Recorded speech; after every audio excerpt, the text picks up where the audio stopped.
Hey guys, how you doing today? So we're on our 2013 Camaro, and as you can see, we have two rear TPMS sensors that are not working.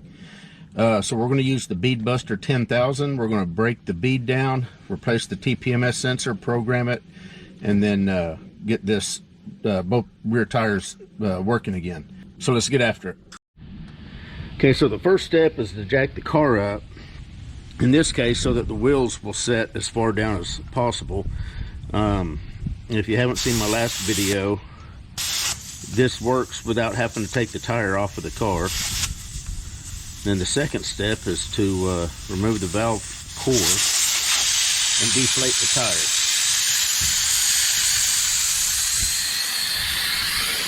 Then we're going to take the Bead Buster 10,000 and my impact and see if we can bust this bead loose. Now I 3D printed a little pad for the backing plate here, and it's just got some ridges right here. The hope is to help prevent the rear pad here from sliding around on the inboard side of the wheel. So let me get my impact set up while the tire is deflating, and we're going to see how good this works.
Now I just got to take the TPMS sensor off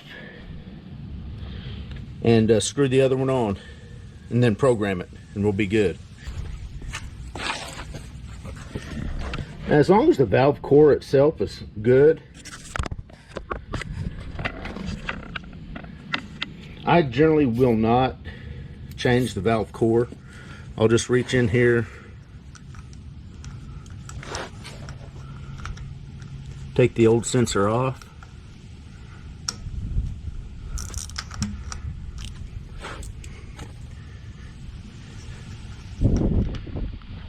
I'm doing this with the camera in my way, and I'll put the new sensor on the same valve core. And it can be a little cramped, but the nice thing about it is the tool will hold the tire out of the way. I could probably compress it a little bit more if I really wanted to.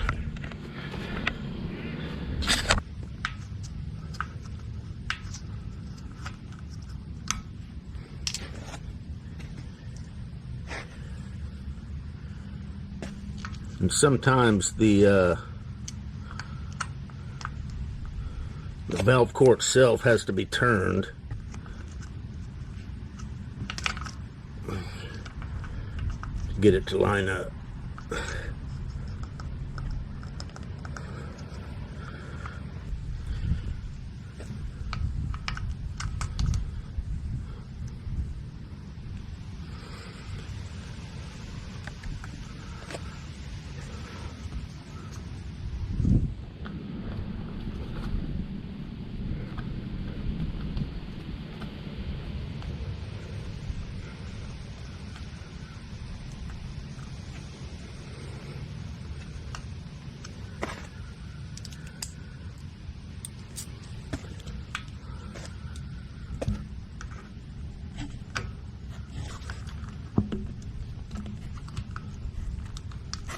And there it is. Now before I release this, I'm going to go ahead and program it just to make sure it takes. And I'll show you that procedure, and then we'll air the tire up.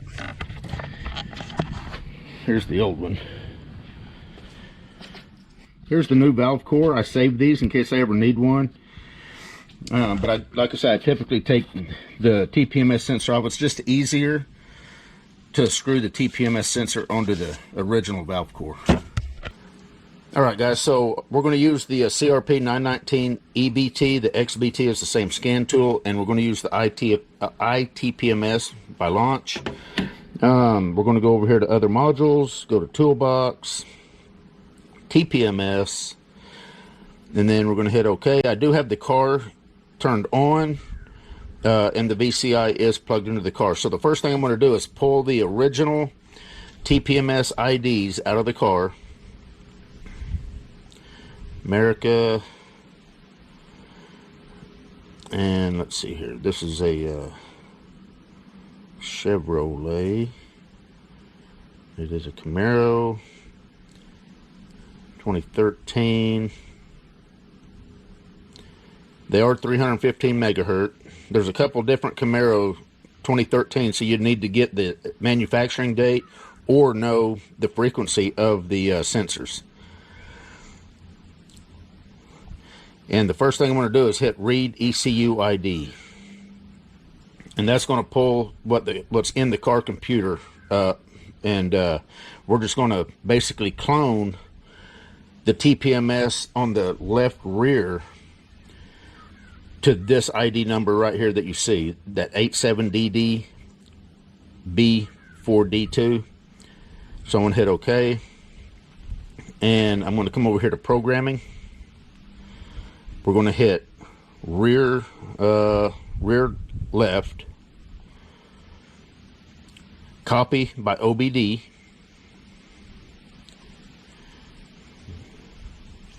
I'm going to take the i-TPMS and hold it down by the sensor. I'm going to hit programming.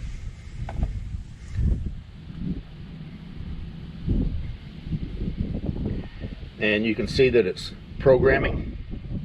And it's basically cloning this programmable launch TPMS sensor to what the car has in it right now, as far as the same ID. So once I put air back in this tire, it should read up on the instrument cluster. It should show the tire pressure, and everything should be good. There'll be no having to go around and activate the sensors or any of that. And then I'm going to do the same thing that I just did on this side. I'll do it for the other side. This is about a 10-minute process with this portable Bead Buster 10,000. You bust your bead, you swap out your sensor, and then you program it, and you air the tire back up, and you're done. I would still be driving up to the tire shop. Okay, so sensor is programmed and it shows to be reading. That's the main thing I wanted to see. You don't want to put everything back together and then find out that for whatever reason the sensor itself is not working. So I'm going to go ahead and put this valve core in. We'll release the bead buster.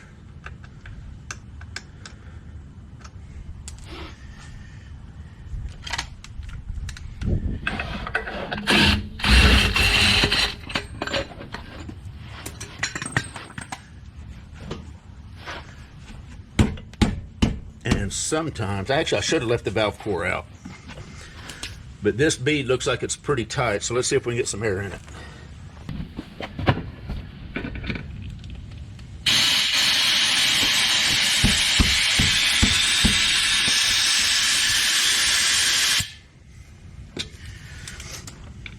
Okay, I'm going to take the valve core out. We're going to try to get air in it that way. If you can get enough volume of air in it, it'll seat that bead.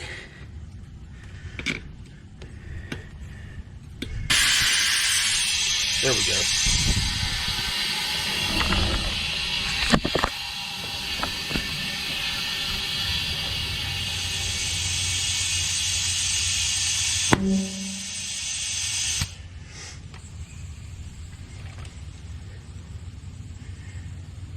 And that's pretty much all there is to it, guys.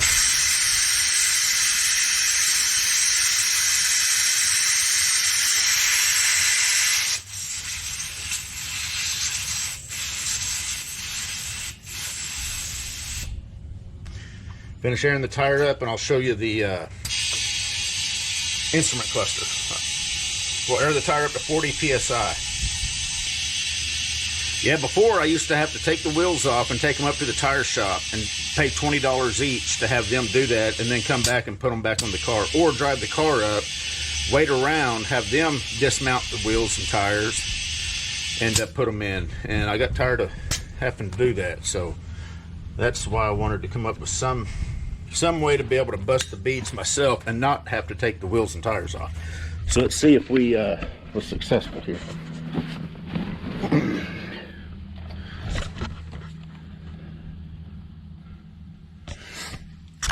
So we got the 41 psi on the left rear tire now. That's pretty much it though. I'm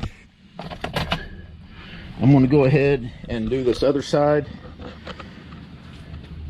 Bead Buster 10,000 come through for me again. Seems to work really good. If you guys need a portable bead buster, build you one of them. If you're interested, I could put the blueprints for this up to kind of give you ideas of the way I built this. It's very easy, very simple, and it works really good. Anyway, we're done. You guys take care. We'll see you.